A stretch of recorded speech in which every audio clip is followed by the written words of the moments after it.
तो कई खास मेहमान इस वक्त हमारे साथ हैं। हम इस बहस की शुरुआत करेंगे, लेकिन उससे पहले मैं चाहती हूं आप लता मंगेशकर की आवाज में वंदे मातरम सुने। आपको बता दें, ये परफॉर्मेंस लता मंगेशकर ने कई साल पहले हैदराबाद में जी टीवी के एक कॉन्सर्ट में दी थी। तो सुनिए।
तो कई खास मेहमान हमारे साथ हैं, आपको बता देते हैं। हमारे साथ बीजेपी का पक्ष रखने के लिए राकेश सिन्हा जी हैं, हमारे साथ एआईएमआईएम का पक्ष रखने के लिए सैयद असीम वकार जी हैं, हमारे साथ आचार्य प्रमोद कृष्णम हैं कांग्रेस पार्टी का पक्ष रखने के लिए। और आप सभी का बहुत बहुत स्वागत है। लेकिन सबसे पहला सवाल जो है मेरा, नेगत अब्बास आपको स्क्रीन पर दिखाई दे रही हैं, सोशल एक्टिविस्ट हैं।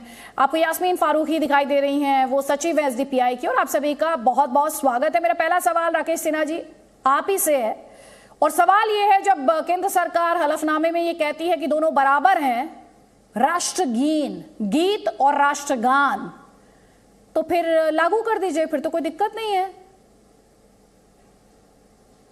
देखिए, वास्तव में आपने जो एक इंट्रोडक्शन में कहा कि मैं बीजेपी का पक्ष रखने के लिए हूं, मैं बीजेपी की तरफ से राष्ट्र का पक्ष रखने के लिए हूं। डॉक्टर राजेंद्र प्रसाद भारतीय जनता पार्टी के नहीं थे, न ही जनसंघ के थे, न ही राष्ट्रीय सेवक संघ के थे। वे संविधान सभा के अध्यक्ष थे। उन्होंने संविधान सभा के अंतिम सत्र के अंतिम दिन जो वाक्य कहा कि राष्ट्रगान और राष्ट्रगीत दोनों का स्टेटस एक ही है। फिर आप पूछेंगे कि क्या हुआ, जब एक स्टेटस था तो आज राष्ट्रगीत और राष्ट्रगान के बीच में इतना अंतर और इतना विरोधाभास क्यों पैदा किया गया? इसका एक बड़ा कारण, इसका उत्तर हमारे बीच कई विद्वान लोग बैठे हुए हैं। वे जानते होंगे कि इस देश में आज़ादी के दौरान और आज़ादी के बाद जो एक छल कपट की राजनीति अंदर चलती रही, जिसमें राष्ट्रीय अस्मिता के साथ खिलवाड़ किया गया, जिसमें नेहरूवादी संस्कृति और नेहरूवादी राजनीति शामिल थी, जो वोट परस्त राजनीति थी, जिसने 15 अगस्त 1947 को 14 अगस्त को भी भूलने की कोशिश की। क्यों 14 अगस्त हुआ, क्यों 14 अगस्त हुआ? और उस वंदे मातरम और राष्ट्रध्वज सबको लेकर भूलते हुए उन्होंने क्या किया? भारत की संविधान, जो मूल संविधान लिखी गई थी, जिसकी प्रति आप जाकर संसद में खरीद सकते हैं, पब्लिकेशन डिवीजन से खरीद सकते हैं, उसमें अनेक चित्र डाले गए थे और उन चित्रों को हटा दिया गया। तो जो घटना वह हुई, वही घटना वंदे मातरम के साथ हुई। तब भारतीय जनता पार्टी यानी हमारी सरकार, केंद्र में बैठी हुई जो देश की सरकार है, जब यह हलफनामे में कहते हैं दोनों स्टेटस बराबर है, तो डॉक्टर राजेंद्र प्रसाद जी के द्वारा संविधान सभा में दिए गए वक्तव्य को दोहराती है। जो ओवैसी और कांग्रेस के लोग इफ एंड बट लगाकर, अगर मगर लगाकर वंदे मातरम के साथ खिलवाड़ करते हैं, वे मतांगनी हाजरा का अपमान करते हैं। मतांगनी हाजरा इस देश के उन लाखों स्वतंत्रता सेनानियों की प्रतिनिधि हैं। मतांगनी हाजरा हाथ में ध्वज लिए हुए वंदे मातरम जवाब ले लीजिए, एक जवाब ले लीजिए। पहला कमेंट में 1-1 मिनट का लेती हूं, वंदे मातरम ही निकला। एक मिनट का एक कमेंट लेती हूं। पहले यास्मीन फारूकी और वकार, सैयद असीम वकार, पहले आप जवाब दें। वंदे मातरम का कौन सा हिस्सा जिस पर आपको आपत्ति है, जिसे गाने पर आपको ऐसे लगता है कि आप मातृभूमि की, अपनी सरजमी की वंदना नहीं कर रहे हैं, बल्कि आप इस्लाम के खिलाफ जाकर पूजा कर रहे हैं, बुत परस्ती कर रहे हैं? देखिए, जिस तरह से आप डिबेट लेकर आई हैं, मकसद वो नहीं है। मकसद ये है कि देश का राष्ट्रगान जनगण मन है, ऑफिशियली है। 24 जनवरी सन 1950 को इसको राष्ट्रगान बनाया ऑफिशियली। इसकी एक अवधि है कि 52 सेकंड में इस राष्ट्रगान को गाना है, इससे कम नहीं करना है। इससे इसका सम्मान अलग तरीके का है हमारे देश में। राष्ट्रगान से किसी चीज का कोई मुकाबला नहीं किया जा सकता। अब या तो आप कुछ बदलाव करें इधर से उधर।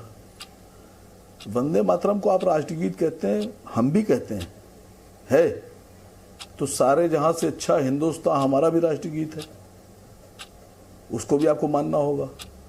तो अगर राष्ट्रगान और राष्ट्रगीत को आप एक जैसा बता रहे हैं तो फिर उसमें सवाल यह भी खड़ा होगा कि जो दूसरा राष्ट्रगीत है उससे भी आपको मिलाना पड़ेगा।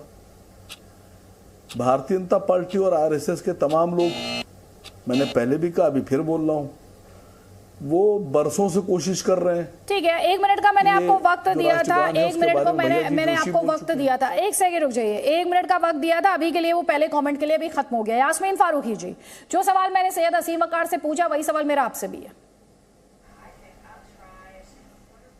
अदिति, मेरे पास आवाज नहीं आ रही थी, इसलिए मुझे आपका सवाल समझ में नहीं आया। बस जस्ट अभी मुझे आवाज आनी शुरू हुई। नहीं, मैं आपसे ये कह रही हूं कि ये वंदे मातरम का कौन सा हिस्सा है जिससे आपको ये लगता है कि आप अपनी मातृभूमि की वंदना नहीं कर रहे, बल्कि आप इस्लाम के खिलाफ जाकर पूजा कर रहे हैं, बुत परस्ती कर रहे हैं। मैं आपसे ये पूछ रही हूं। पहली बात तो मेरी ये समझ में नहीं आ रहा कि क्या कोर्ट में हिंदू मुस्लिम वाली ही चीज़ें रह गई हैं लाने के लिए, कि वही चीज़ों पे जाके वही टॉपिक रह गए हैं कि उनके टॉपिक पे कोर्ट जाओ और उस पे बहस करो। पहली बात तो ये है। और दूसरी बात ये है कि मैं किसी भी चीज़ को, इस्लाम को इतना कमज़ोर, इतना वैसा वीक नहीं मानती। आपको माफी के साथ रोक रही हूँ, इस वक्त तस्वीरें हम दिखा रहे हैं।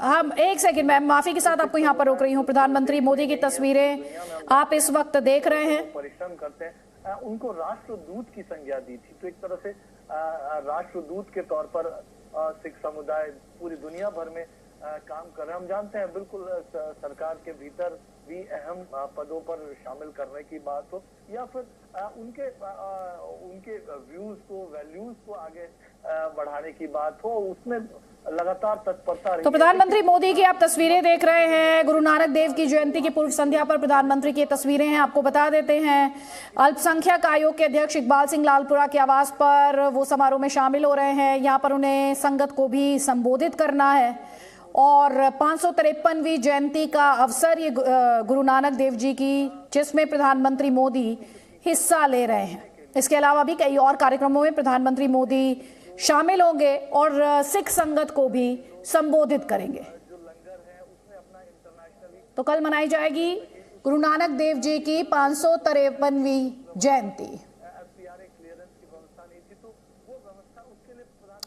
और चलिए एक बार फिर से कसम संविधान की आज की हमारी बहस, राष्ट्रगीत और राष्ट्रगान को बराबरी का सम्मान। जल्दी से यास्मीन फारूकी जी, क्योंकि मैंने आपको इंटरप्ट किया था मैम, आप बात पूरी कर लीजिए प्लीज।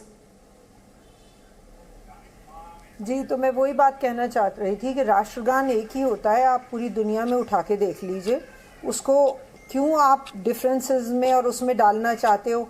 फिर सबसे बड़ी बात यह, जो हमारा राष्ट्रगान है वो आम फहम है, समझ में आता है, नॉर्थ में भी समझ में आता है और वेस्ट में भी समझ में आता है। अब अगर आप वंदे मातरम की बात करते हो तो मेरे तो सही बात है, बंगाली में वो है, आधी चीज़ तो समझ में आती है, आधी चीज़ तो मेरे या आम आदमी के समझ में ही नहीं आएगी। जो चीज़ हम सुन रहे हैं वो हमारे समझ में भी आना चाहिए, वो लैंग्वेज हमारे सोच में भी आना चाहिए, उससे एक श्रद्धा भी होनी चाहिए। मैं तो सच में, और ये एक फैक्ट है कि सारी दुनिया में राष्ट्रगान एक होता है। ये थोड़ी है कि आज एक आप दूसरा लाओगे, तीसरा आदमी तीसरी बात करने लगेगा, चौथा आदमी चौथी बात करने लगेगा, तो फिर कंट्रोवर्सी की बातें करते रहोगे आप बैठ के, उसमें कोई रिजल्ट तो निकलने वाला है नहीं।